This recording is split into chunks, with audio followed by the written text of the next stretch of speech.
Claire, deserve ang kumain. Hi, baby boy! Baby boy. Sure. Deserve nyo po ang kumain kapag nagugutom kayo. Pero I suggest magkayo ngayon. Deserve nyo ng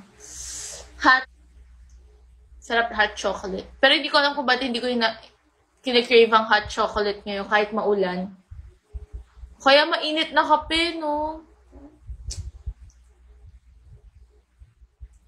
Nag-workout ka pa? As of now, hindi po. Nagda-diet lang po ako. Pero, yung diet ko kasi hindi siya yung parang very diet. I always skip my dinner. And hindi po ako masyadong nagra-rice ngayon. Or kung kaya ko, minsan nagsisimula ng breakfast. So, 1 meal a day. Hindi ko naman pina-pressure yung sarili ko pumayat. Ganon. Wala lang, chill lang sa buhay, ganun. Kung may makain, may kain.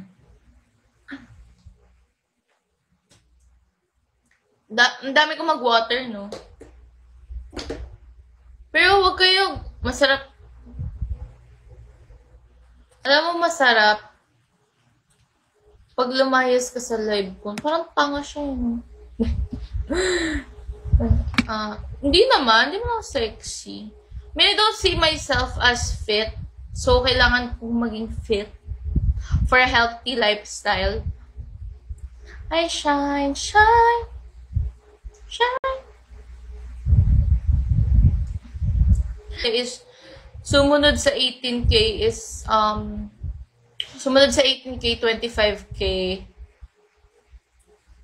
Baka Claire yan. Uy!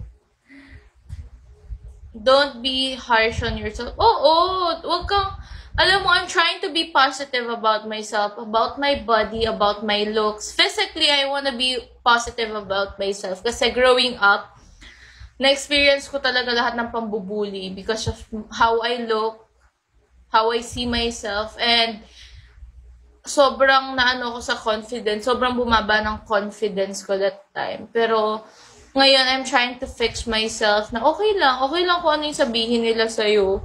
As long as you're enjoying your life, wala sila magagawa eh. They can't talk shit about you when you're happy. Diba?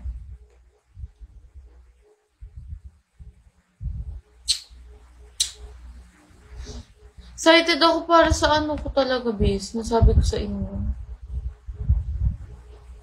Very many find succeed. And I appreciate that. I appreciate naman. Plus the personality ko naman. Sa akin kasi talaga, ang mas importante, kung i-compliment ako ng isang tao, the most important thing for me is that they compliment